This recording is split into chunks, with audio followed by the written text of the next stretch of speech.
Well, as usual, we have another great interview for you guys today. It's with Mike Barclay. He's the assistant head of school for Quest Montessori, and that's in Rhode Island, and he's going to be the head of school next year. So I know someone on the board of Quest Montessori, and that's part of how this interview came about, but I'm also really interested in Montessori schools. Like, I had a friend who, Mike, who used to run one, and I never bothered asking her. So now we're going to do this interview where I find out, hey, what is that thing I keep hearing about, right? So I want to ask you about schools in general and then yours in specific. So for people who don't know, what in the world is a Montessori school? So a Montessori school is the school that we all wish we would have been taught at, because if we would have been taught at, we might have become the guys like Google, Wikipedia, or Amazon, because they were all Montessori educated. No, really? Really, yeah, hard to believe that. Here you have, probably 3 of the most influential websites out there. All those guys were Montessori educated. And I knew we were doing something wrong, but I can't fix it. I can't go back in time and go to Montessori school. Otherwise, TYT would be even bigger. Well, really, and all the parents that come into our school to Quest, they always leave saying, God, if I were educated like that, who knows what the possibilities could have been. Right. But really what a Montessori school is about, it's a whole child approach to education versus a traditional school where it's a teacher in front of the kids and it's all about the academics. In a Montessori school, it's about your social, emotional, your physical, and your intellectual growth. So it's really, Dr. Maria Montessori in the turn of the 20th century developed this concept, which is really 21st century education, but it was developed 100 years ago. Mm-hmm. In a Montessori school, unlike a traditional school where you have the teacher in the front and the kids in the row, Montessori school happens in these 3-year developmental age cycles. For example, in our preschool, we have kids ages 3 through 6 together. And in our elementary program, we have what's called lower elementary and upper elementary. Lower elementary is grades 1, 2, and 3. Upper elementary is grades 4, 5, and 6. And then we have a middle school with 7th and 8th grade. So with a Montessori school, though, these mixed age communities, you have older kids teaching younger kids learning from older kids. You have this community that's built where the social dynamics broken down, where in traditional school you have just kids, first graders learning from first graders, you have second graders learning from second graders, but in a Montessori environment, because you have mixed age communities, if you have a first grader who wants to go faster in math, they can go do math with the third graders, and vice versa, where you have a third grader who can come back and teach the first grader that. So those I got a million questions that spring off of that.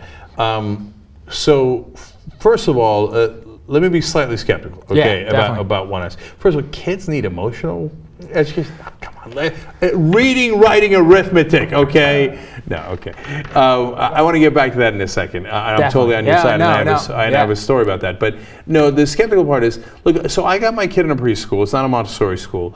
And I'm a little worried because he's the youngest one, and he was born in the summer, so I feel like he's always the youngest one. I don't know if that's makes sense or not. But anyway, in the daycares and the preschools we've ever put him in, he's always been youngest. And I feel like such a big difference between 3 and 4. And the 4-year-olds aren't really looking to help him. Right? They're more like, sorry, buddy, you can't play tag with us. Yeah. So, and I feel like, I don't know, is that the right environment? No, you know what? It's really interesting because my son, who's at the Montessori school, he's a September birthday. And we actually kept him back a year to do kindergarten twice, and actually specifically to allow him to be a leader in that 3-year cycle. And looking at that year where he was in kindergarten, he was the guy who was teaching these young kids lessons. And in a Montessori school, one of the other hallmarks is that you have these things called Montessori materials, which bring in these concrete materials that bring abstract concepts to life. So my son Greer, who would be teaching math lessons to kids who would be 5 and 4 underneath him, and for a Montessori school where we don't have tests, the best test is someone who can teach to the kids below them. And that happens in 1st through 3rd grade, 4th through 6th grade, where you have older kids mentoring the younger kids. Okay, so 2 things about that. First of all, if you don't have tests, well, how do you punish the people who've done poorly? There you go. No, seriously. I mean, I guess since I grew up in an uber competitive American culture environment, I feel like, well, how do I know if I pat my son on the back and go, good job for the A, or put more pressure on him if he got a B or, God forbid, a C? So in a Montessori school, basically there's assessments happening all the time. So we always know where the kid's at. There's a standard scope and sequence of the curriculum, but it's really about the individual characteristics and needs of the kids. So there's the teacher who acts more as a guide, following the kids and letting them follow their passions. So you come back to the Google guys. One of the things that they would say, why they've been so successful is because their Montessori education allowed them to be creative and go down paths that they necessarily wouldn't have been able to explore in a traditional environment. Plus you have Montessori trained teachers who are specifically trained for the level that they're at versus a traditional school where you might go get your master's in elementary education and you'll be kindergarten through 8th grade certified, and you might be somebody who's passionate about middle school, you might be teaching 3rd graders. Or in Montessori school, the teachers are specifically trained, if they're a lower elementary teacher, they're specifically trained to teach 1st, 2nd, and 3rd graders with these Montessori materials that allow them to physically touch the beads where they understand what place value is, and these abstract concepts that bring math to life or bring English to life or bring geography to life. But so how do you know if a kid's doing well or not? Like if he needs extra help or not if you're not testing? Definitely. So the teachers meet with the kids regularly. Kids can't move forward until they've mastered a concept. So no student isn't, teachers are regularly meeting with our kids. So basically in a Montessori classroom, what I tell parents is that it really mirrors real life. For example, here you have people of various abilities working together, various ages. Everybody has assignments that they have to get done by the end of the week. They're meeting with their boss, checking in with their boss, and the same thing happens in a Montessori classroom. So if you don't understand something, the teacher's going to know, and they're going to make sure that you understand it before you move on to the next topic. What if they get stuck? That's what the teachers are there for. And that's what we have a smaller class ratio. It's about 15-to-1, and the teachers work with those kids. So you have the student who's excelling, but say you have a student who's stuck. The teachers are working with them and making sure that they understand the material until once they understand it, then they can move on to the next phase. Typically when our kids get done with a Montessori program at our school, they're going on to honors or advanced placement courses. But that's normal for a Montessori school. So I got you. I mean, look, that was one of the questions I was going to ask you. Right? You go up to 8th grade, right? Yeah. Yep. So now, if you're one of these like career obsessed parents in New York, LA, San Francisco, etc., and you've got a kid that got no grades all the way through 8th grade, but they need to get into the best private school in San Francisco or whatever. How do you do that? So that's where we actually, in 7th and 8th grade, we make the transition. 7th graders are tested but not graded. 8th graders are graded and tested, so they do have those benchmarks. So when they do get to the high school, they're ready for that. They start getting homework. But up until 6th grade, the idea is, you have the work at school, you get the work done. Just like, your jobs. If you don't get the work done today, then you got to bring it home. There's reading and things like that'll come home. But really, it's about getting the work done at school so you can be a kid in the afternoon. So, go ahead. Yeah, I was just going to jump in there to say, through 6th grade, what you're saying makes a ton of sense to me. Because, and you can tell, like, I'm genuinely, trying to find out about it, and I got my issues. I don't know if it's right or not right for me, my kids, etc. But, I think a lot of people in the audience have the same questions. But up until 6th grade, what difference did it make when they tested us anyway? Well, like, what were they trying to find out? Like, what difference did it make if I got an A or a B in something? Exactly. You know what? And I could tell you exactly when my testing anxiety happened. 3rd grade, we were taking the standardized tests with Miss Nansteele. Couldn't fill all the bubbles in. And you remember shaking and Miss Nansteele, I can't do it. And from then on, the whole standardized test thing, it was always an issue. But for our kids, when they get to 7th grade and they get their first test, they're like, we're going to get tested. Are you ready for the test? They're psyched. They can't wait to get tested. Really? It's almost a reverse psychology. I got bad news for them. It gets worse. Exactly. But here you have kids. You peaked out right there when you're excited about the first test. So, but it's almost like a reverse psychology. They're so psyched about it because they've been learning this whole entire time things that they want to learn, and learning isn't about memorizing things for the test. It's been about learning to learn and becoming lifelong learners. And that's really the hallmark of a Montessori program. Creating kids who are lifelong learners. So you're beginning to sell me here. I'm thinking of moving to Rhode Island to put my kids in Quest Montessori. But okay, so it's interesting because to go back to the story I was going to tell you. So in my high school, we had a class called Humanities, and that's where we would, it was more of a touchy-feely class, like we didn't actually touch each other, but as in humanities, we saw Bellow, we read some great authors, poets, philosophers. We had 3 different teachers. One teacher focused more on philosophers, and I had us meditate in class. Another teacher was just passionate about the great American writers, and et cetera, right? So, of course, what do? They killed it. Right, and it was my favorite class, and I'm a good student. Yeah. So it's not like I'm a knucklehead who just wanted to go in that class and sleep. Right, I had good grades and everything. I just loved that class because we actually learned stuff. Like I learned about Socrates and stuff. And then the next principal we had in our school after I left, after my senior year, came in and he was like one of those no nonsense guys, like the 3 R's.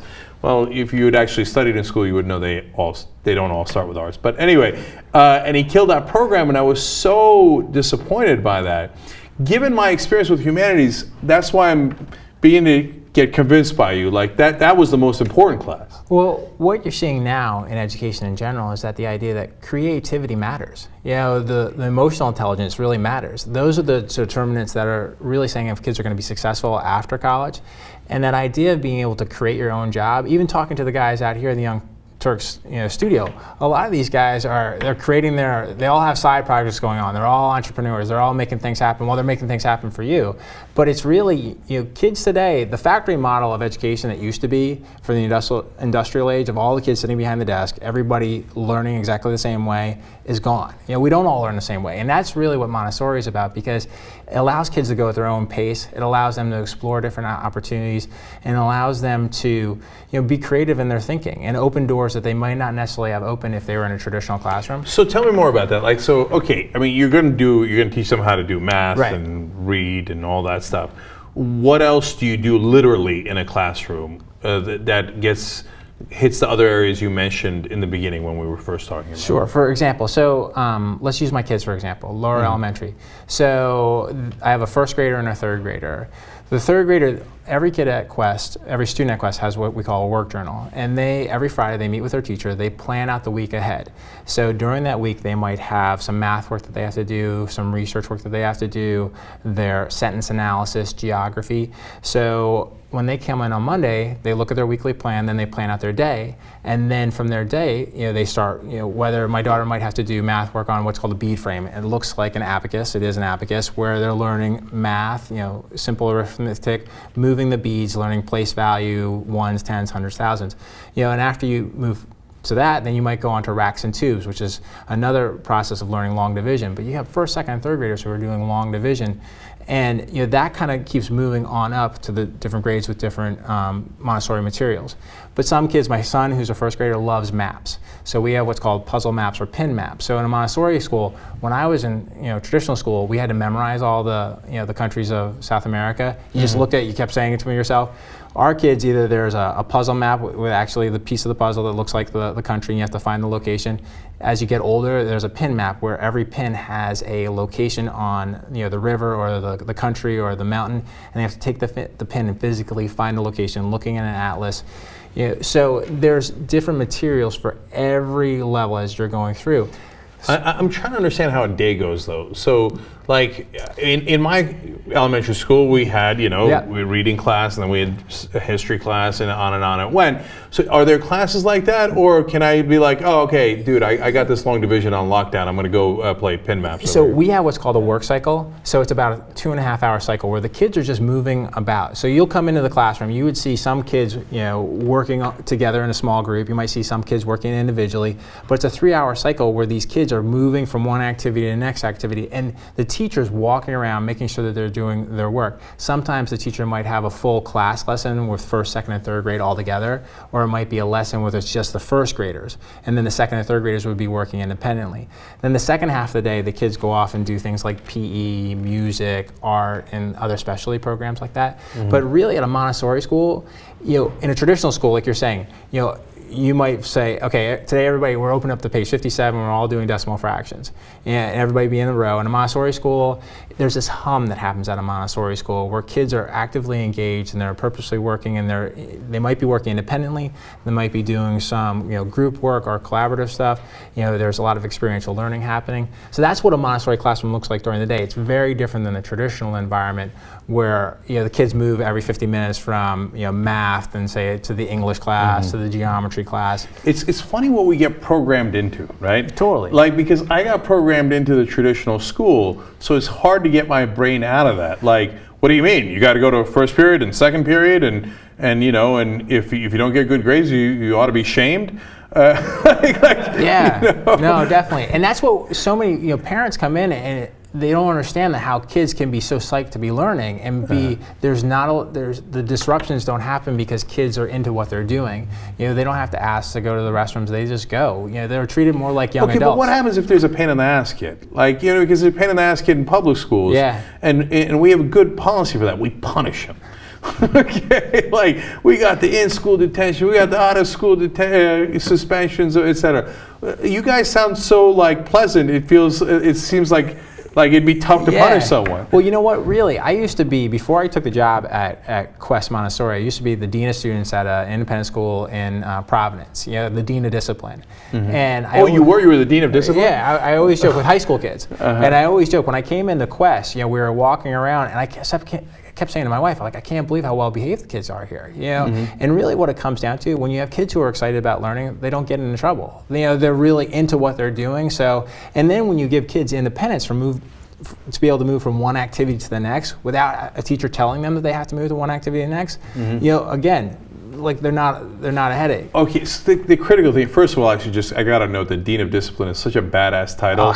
It was actually Dean of Students, but the kids called me, I could tell you some nicknames that they had for me, but you won't want to know. Okay, but I like the idea of hey, how you doing? Hey, so what do you do? I'm the Dean of Discipline. Yeah. Okay. I like that. Anyway, so it's a shame you're going to be head of school, but it's not as cool a title. No, definitely. Okay, but the main question I have as you tell me this is, what's the magic trick, right? How do you get kids to behave and want to learn? You see what I'm saying? Yeah, no, and that's the thing. People now, a couple of the independent schools I've been working for, used to work for, and a lot of independent schools right now, the buzzword is 21st century education. And what that means is more collaboration, more experiential learning, more independence in the classroom. Those are all Montessori hallmarks that have been around for 100+ years, and that's the trick. That's the secret to the magic. Giving kids, opportunities to be creative, giving kids opportunities to have independence in the classroom, giving kids the freedom to be able to explore different opportunities. And then you throw in the Montessori approach with these mixed age groupings, where it's more about the individual needs and characteristics of the kids and less about the teacher. And in a traditional environment, that's hard to give up when you have things like the Common Core that you have to meet to, when it used to be No Child Left Behind, when you have all these standards that you have to meet. We meet and exceed all those standards, but we do it in a way that allows the kids to really enjoy and love learning. So I told you, by the end of this, you're sending your kids to a Montessori school. You might be right. So one last thing about Montessoris in general, which is, what if you're a third grader and you're a bright kid and you got this whole thing, and you're still in this class with the first graders? I mean, those guys are knuckleheads. Yeah, no, you go up. Yeah, we've had kids already, who are third graders who might be doing 4th and 5th grade math, and they go up with those kids. And that was really, Montessori schools are typically started by parents who are really passionate about giving their kids the best education possible, or they see their kids might be in a traditional environment and that that light in their eyes is going out, and they see them losing the love for learning, and then they bring them to a Montessori environment. Our little school was started by a bunch of parents 12 years ago, the same time the Young Turks started, and has a very similar story of struggling, and then over the last few years we've tripled in enrollment at Quest Montessori School, and now we're in the situation where we have it's a supply and demand issue for us. We can't meet the demand for the amount of space that we have. How many schools do you hear in this economy triple in enrollment? And really, part of that is because parents are so frustrated with the guidelines of a traditional environment and seeing their kids being unhappy. Well, I think if you're their salesman, no wonder it's tripling. You're doing a good job of selling this thing. All right, so what are you guys doing now? You're building a new school? Yeah, so Quest Montessori is, like I said, located in Narragansett, Rhode Island, but we're in a school right now that we need more space, and we're trying to raise $500,000 for a new multi-purpose facility so we can have more classroom space, but also do more things with the arts, more things with music, more things with physical education. Because right now we have a building that gives us classrooms, but not enough space to do some other things. And also too, we want to continue to grow the school, and we have to send kids away because we don't have enough space. So, we're doing, following in the footsteps of the Young Turks, we're doing this cool Indiegogo campaign with really cool perks like Alex Nani bracelets and surfboards from Rhode Island and things like that. But, I think if there's people out there who are really passionate about education and, more specifically passionate about Montessori education, we would love their help or have them check out our campaign on Indiegogo. Do they do that? Do the Montessoris have each other's backs? Like, oh yeah. Do you guys have secret handshakes and no secret handshakes, each other like, no. Not that I know of, or not yet. But there's a lot of really, I would say to people, if your kids are in a traditional environment, you can see them being either frustrated or not loving learning, or that flame is kind of going out, they should go to the local Montessori school and check it out. And there's a lot of great websites out there. There's a group called the Montessori Madmen, which are passionate parents who've started this great website that's really great for educating people about Montessori. There's the AMS, American Montessori Society, or it's called AMI, which is the International Montessori, the AMI, it's the Association of Montessori International, which is another website that's more... That sounds kind of French. Yeah, it is. Okay. There you go. More European. Okay, sorry. All right. Okay. You see that flag behind you? Yeah. American. Yeah. Okay. So check out AMS. AMS. I'm playing. So can you go to the other Montessori? By the way, I liked how I see, you can see I grew up in a traditional public school. I went to do the secret handshake and I did this. How's that a handshake? Anyway, okay. So can you go to the other Montessoris and be like, dude, we're doing Indiegogo, we're blowing up, you got to help us and stuff like that? Yeah, that's the hope. Yeah, we're sending out emails to the other Montessori schools to help us raise some funds and keep growing. Because really, all Montessori schools are great schools, and anybody out there should just walk into their local Montessori school, especially the one in LA where you're going to be sending your kids, and say, hey, let me check it out, and walk around and see the classrooms in action. Because when you do see the classrooms in action, your mind, it just blows you away. Every parent leaves saying, God, that's how I should have been educated. All right, so one last story about my love of education that I want to give with you. But first, so in the link below for this interview, there'll be a link to your Indiegogo campaign, right? Awesome. Okay, so we're going to put that in. Everybody check that out. And look, I'm biased, and I'm keeping it real with you. A really great friend of mine is on the board of Quest Montessori. We grew up together. He was a knucklehead, but I want better for his kids. No, seriously. So I remember when I was in high school, I had this psychology class senior year. Like, we had a great public school. Like, it had the humanities, it had psychology before they came in and dumbed it down with just strict testing and just like reading math, history, science, whatever. So anyway, in that psychology class, they taught us all these amazing things like the Stanford prison experiment and the experiment where the guys are dressed in the lab coats and tell you to torture the guy and you torture him and stuff. And I was blown away by it. And it gave me a love of learning. And I remember the first time when I was a kid, and when I got sick, I always thought that was like the greatest thing that ever happened. Mom's gonna take care of me, I'm gonna have soup, I don't have to go to school, right? And I remember I was sick as a dog, and I loved the psychology class so much that I got dressed up, and I'm like, Mom, I gotta go, man. I can't miss another experiment. Right. Now that's not happening at the Montessori schools for the young kids, is it? Oh man. How's this for yourself? Our kids, they don't want to miss. Our kids love school, and that's just, if your kid goes to a Montessori school, they're going to end up loving school. It's just hands down. It's just the way it goes. And really, if every kid would go to a Montessori school, from the hands-on materials to the mixed age groupings to the teachers, our ranking in the world from an education perspective, we would be at the top. And it's amazing that here we are. It's been around for 100 plus years, and now it seems like it's only getting steam in the sense of all these other schools are adopting these Montessori philosophies, but they're just calling it something different. Well, you know why? Because we're Americans, and so it's hard for us to adopt anything else. Because as you're talking, it reminds me of Finland's system. Finland's system is a little similar. They don't do testing and stuff, and so as Americans, we're like, the Finnish, no testing, they're gonna suck, right? right? And then it turns out when they finally entered international, testing system, they're number 1 or number 2 in the world every year. Okay, and it's because if you do a cooperative environment instead of a strictly competitive environment, it turns out, wow, look at that, the kids actually want to learn, so they actually learned better, right? So when you were describing that, I was thinking of the story we did on Finland, but we're America, so we don't listen to other countries. So we're like, whoa, dude, Finland, we're number 37 in testing and they're number 1. No way, we're number 1.